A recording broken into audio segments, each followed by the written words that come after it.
Orioles got swept over the weekend. Orioles are now 10-17. The only teams that are worse right now, win percentage-wise, are the teams we knew would be at the bottom. That's the Rockies and the White Sox. This is not how it was supposed to be for the Orioles, Tom. Your thoughts as we break? That guys have been on me for a week and a half, Anthony. I've resisted. Concern, panic, flames of doom. What level are you at with the Orioles? I'm going right to doom with doom. the Orioles. Yeah. Wow. Just because they're 10-17, no one in the wild card area in that division has made the playoffs starting that. I'm not saying they can't, but the odds are not good for them. And you have to tell me where this team is going to get better. Because when you look at them on the mound, let's start their pitching, because I think offensively they're underachieving. Yeah, they'll be okay, right. I think. But on the mound, you got to tell me where this staff is going to get better. I just don't see it. Grayson Rodriguez, we don't know when he's coming back. You know, when's the cavalry coming in? You look at, they have the fewest swinging strikes in all of Major League Baseball. They're last in ERA in baseball. They're 29th in whip. They're 28th in K rate. They're 25th in terms of controlling the count leverage. Every single number you look at, including the stuff that they have, tells you this is not the kind of pitching staff that is built for the postseason.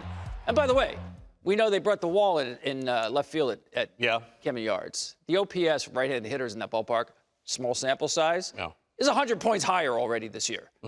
It's not the right time for that pitching staff. Right. The park to be playing smaller. And it's not that, but their hitters have these outrageous numbers, so everybody's feasting on that. Yeah, there's a lot wrong here. I'm still surprised, I have to say. Even though you could see it coming with the pitching, I thought, you got Gunnar Henderson once he's back. Adley Rutschman, you know, his hand is going to be better than it was last year. Jackson Holliday is going to look like a 1-1. Those things haven't all quite happened yet. No, and to me, look, I think when you look at this Orioles franchise and the window that opened for them, it was supposed to be a very long, extended window. Right. And they were going to have an opportunity to do a lot of damage for a lot of time, a long period of time. A lot of people thought about the Astros, right? Like, they're setting themselves up for 10 to 15-year run.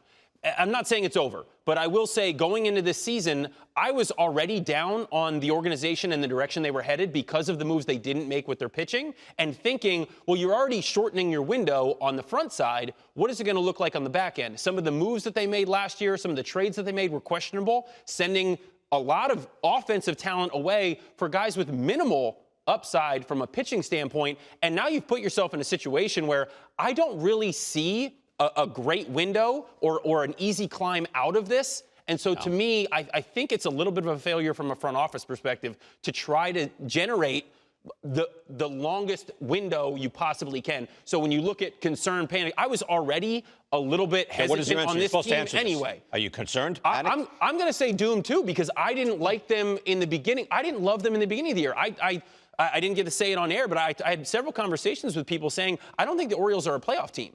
And now when you get off to a start like this, I'm not – look, can you recover? Yes. The Braves started 0-7. Has a team ever made the playoffs starting 0-7? No. Would you say right now the Braves can't make the playoffs? No. They're back to 12-15. They look like a team that can do it if they get healthy and everything works out. So can they? Yes. But a lot of things have to go right for them moving forward, and I'm not sure that's going to happen. April 28th, double doom. Both these guys. Double doom. I don't know. Motivation. We're motivation. I double dog dare you. I don't think we've had double doom in April before. All right.